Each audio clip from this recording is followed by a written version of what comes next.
김가영입니다. 제가 오늘도 또 새로운 게스트분을 섭외해 왔습니다. 여러분 궁금하시죠? 소개 부탁드립니다. 안녕하세요. 내 이름?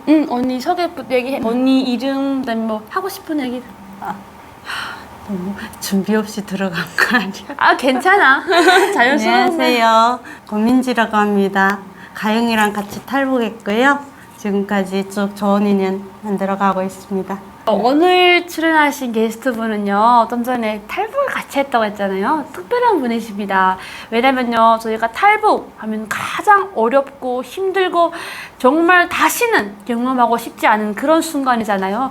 그 순간, 그 시간을 함께 했던 분이에요. 그래서 정말 언니가 저한테 제 등에 칼을 꼽지 않는 이상 저는 정말 이 인연을 소중하게 간직할 그런 인연입니다. 자, 몇 번 꼬셨는데 안 나오더라고요. 어렵게 이 자리에 모시게 됐는데 네, 언니랑 저와의 에피소드 굉장히 많거든요. 그래서 그 이야기는 뒤에서 하나하나씩 풀어드릴 거니까 네, 여러분 기대하셔도 좋습니다. 그러면 먼저 오늘 출연하신 게스트분 이야기를 들어볼 건데요. 고향은 어디시죠? 고향은 평양이고. 네. 오, 평양. 평양 처녀였네요. 네. 평양. 평양 네. 모란봉구역이고요. 네. 저희 외가 쪽이 평양이고, 네. 이제 친가 쪽이 양강도예요. 아, 그렇구나. 그래서 네. 18에 이제 그쪽으로 부모님 돌아가시고 고모네 집으로 갔지. 그러면 일단은 18까지는 평양을 사는 거잖아요. 자, 우리 고향 하면은요, 누구나 떠오르는 게 있거든요. 고민지님에게 고향은 어떤 곳이에요? 어떤 게 가장 먼저 떠오를까요? 고향 하면 부모님 생각이 먼저 나겠죠. 그러고 이제 그 좋은 추억은 다 거기에 있으니까 그래도 철없을 때 그런 추억이 제일 좋은 추억이니까 뭐랄까 고향 하면 요즘은 눈물만 나는 갱년기인가 고향 떠올리면 그냥 눈물부터 앞서는 것 같은 단어 자체가 슬픈 것 같아요. 맞아요. 평양 얘기가 나왔는데요.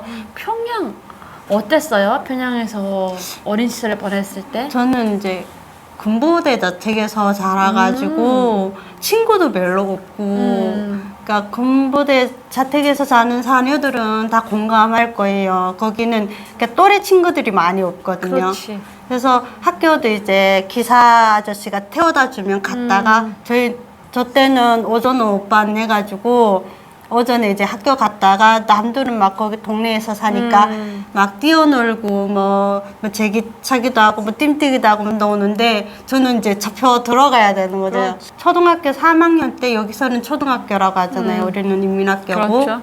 그때부터 제가 질병이 있어서 어떤 질병이죠? 기 쪽으로 안 좋아가지고 중이염이라는 게 너무 심해서 이 머리를 이렇게 둘지를 못했어요.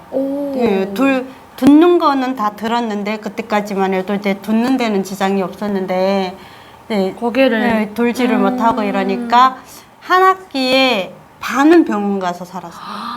김한희 병원이라고 하면 다 알 거예요. 알죠. 거기 14층에 단골 손님.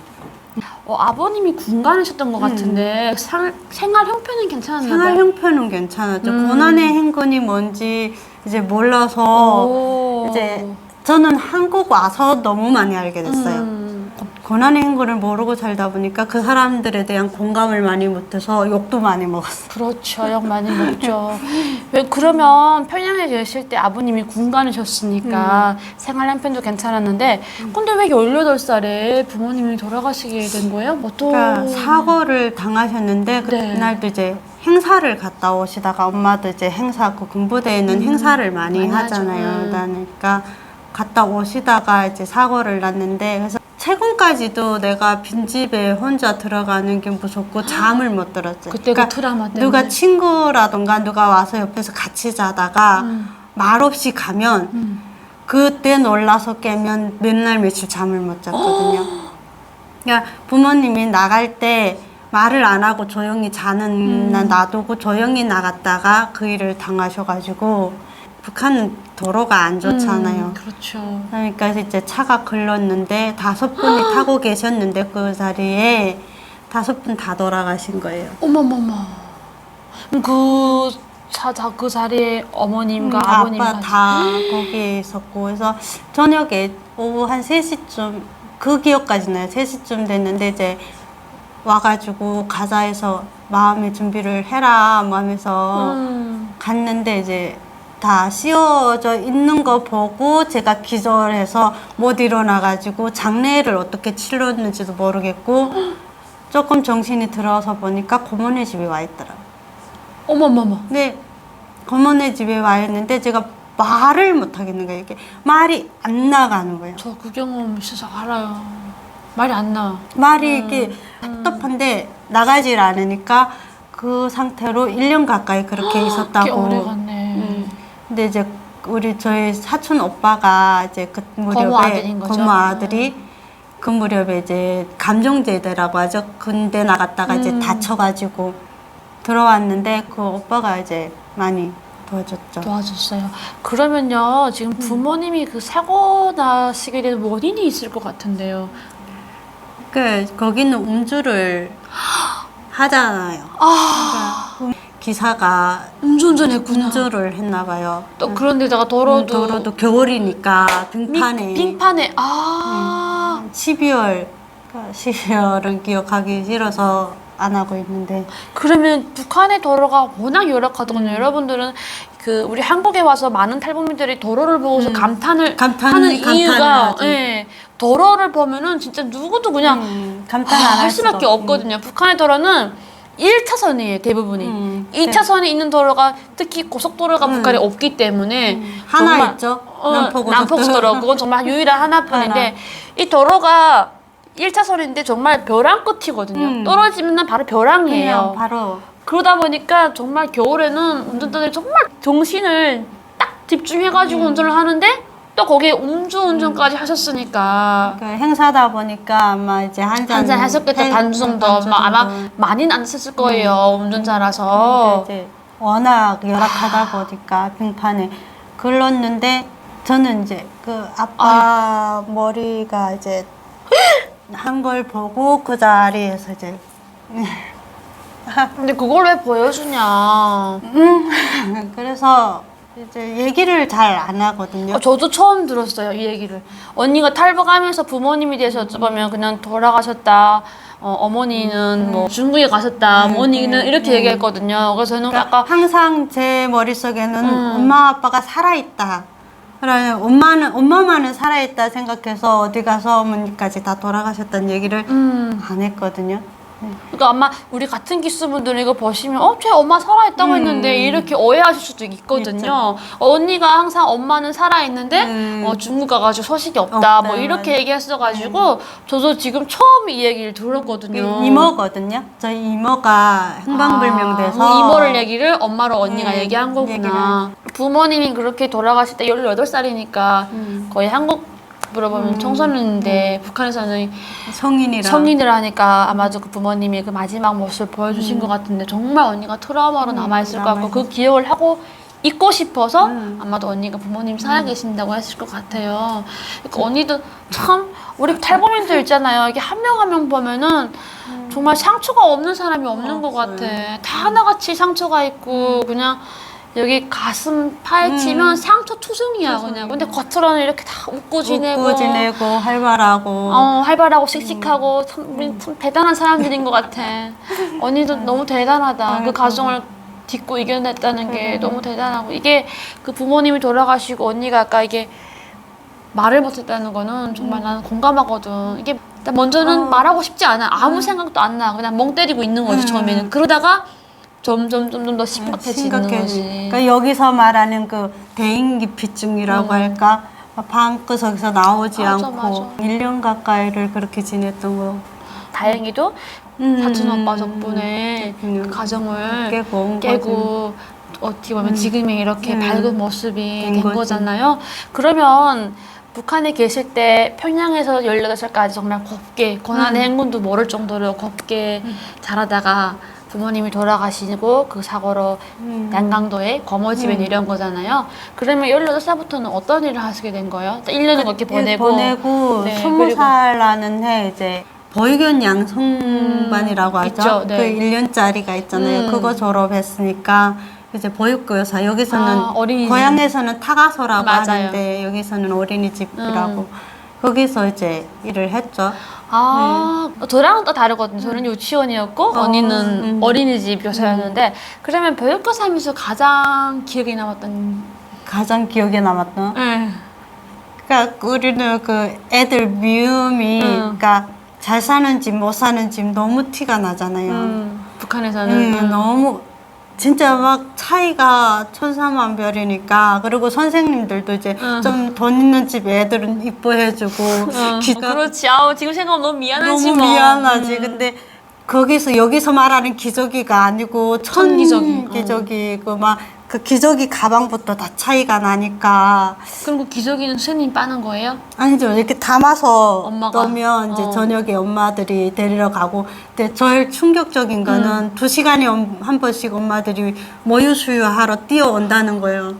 어린이집이니까. 그러니까 그게 모유수유하러 와서 먹이고 또 갔다가 2시간 있다 또 오고 이런 식으로 엄마들이 일을 하니까 너무 슬프죠. 불쌍하죠. 왜냐면 북한에는 우유라는 게 워낙 없으니까. 우리 한국 애들이 얼마나 건강하고 얼마나 좋아요. 너무 여기서 애를 키우면서 힘들다고 나 봐라 힘들어.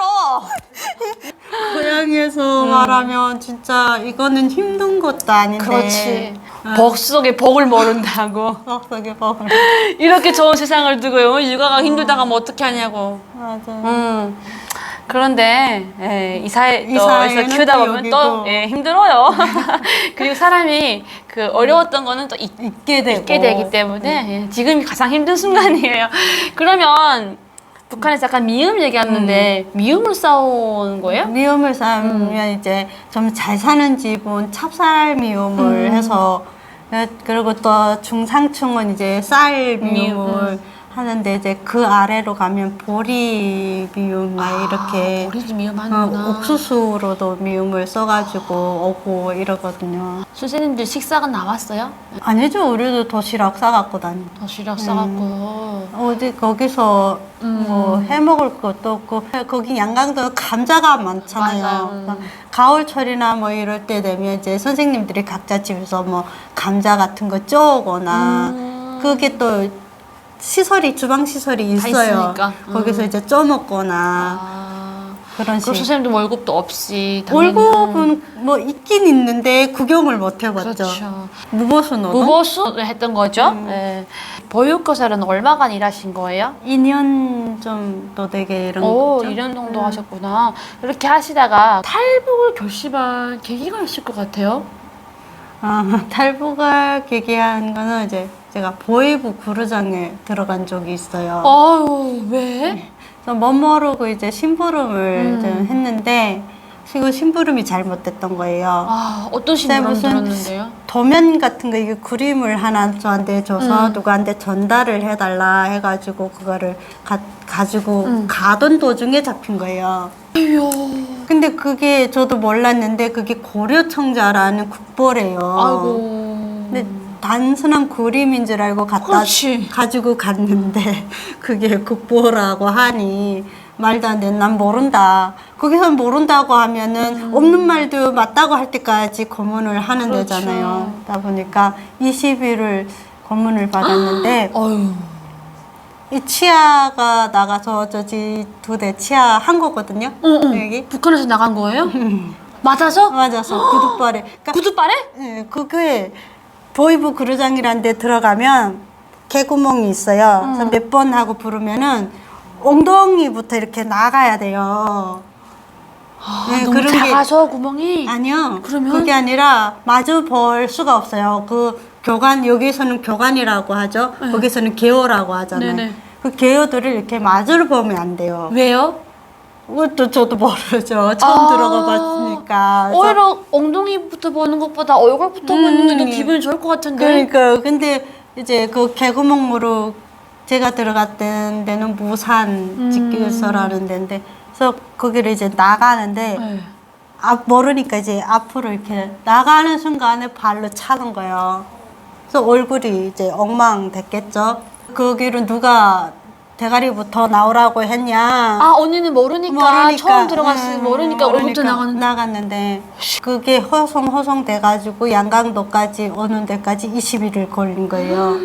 근데 거기 무산에서 너무 맞아가지고 부종이 이제 딱 3일 되니까 그래서 거기서 3일 버티면 산다는 말이 그래야 하는 소린 것 같아요. 3일이니까 항문이 다 열려요.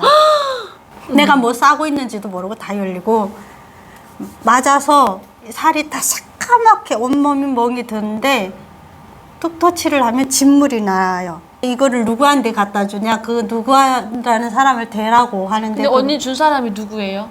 저희 사촌 오빠였거든요. 그러니까 말을 할 수가 말을 할 수가 없지. 오빠니까. 그러니까 더 많이 맞았겠네. 많이 맞았죠. 근데 저는 약과고 그때 중국에서 잡혀 들어오신 분이 있었어요. 근데 임신 8개월 됐는데 와 처참하게 옆에서 때리는 거예요. 배를. 그 임신한 아기 가진 배를 구두발로 내차고 들이차고 내차고 막 그 중국 그 새끼 종자가 뭐 좋냐 이러면서 하는데 낙태하게 하잖아요. 낙태했죠. 생명에 대한 존중이 전혀 존중이 없으니까, 전혀 없으니까. 어차피 막 죽을래다 막 이러면서 막 때리고 막 때리고. 하니까 정말 이게 아우 인권이라는 거는 찾아볼 수 수가 없는 없는. 거지. 그러면 치아가 2개 나갔다 했는데 후 조치가 있었어요? 후 조치 없이 그냥 빠진 대로 그냥 한 1년 정도 그대로 살았죠. 피가 막 나오고 막 아플 건데? 그 피나 든 누가 닦아주는 사람도 없고 그냥 뭐 내 치아가 어디 가서 빠졌는지도 모르고 그런 거는 어떻게 할 수가 없는 상황. 저는 또 여자가 또 이렇게 치아가 빠졌다는 것도 처음 들었네요. 탈북을 한 계기가 지금 그것 때문인 그것 거예요? 때문에. 어떻게 나온 거예요, 근데 거기서? 병보로 나와가지고 이제 다시 들어가야 됐다는 생각을 하니까 여기서 도저히 못 살겠는 거예요. 그래가지고 이제 가자. 나 병보로 나온 다음 날 그 부은 상태로 넘었죠. 중국을 하면서.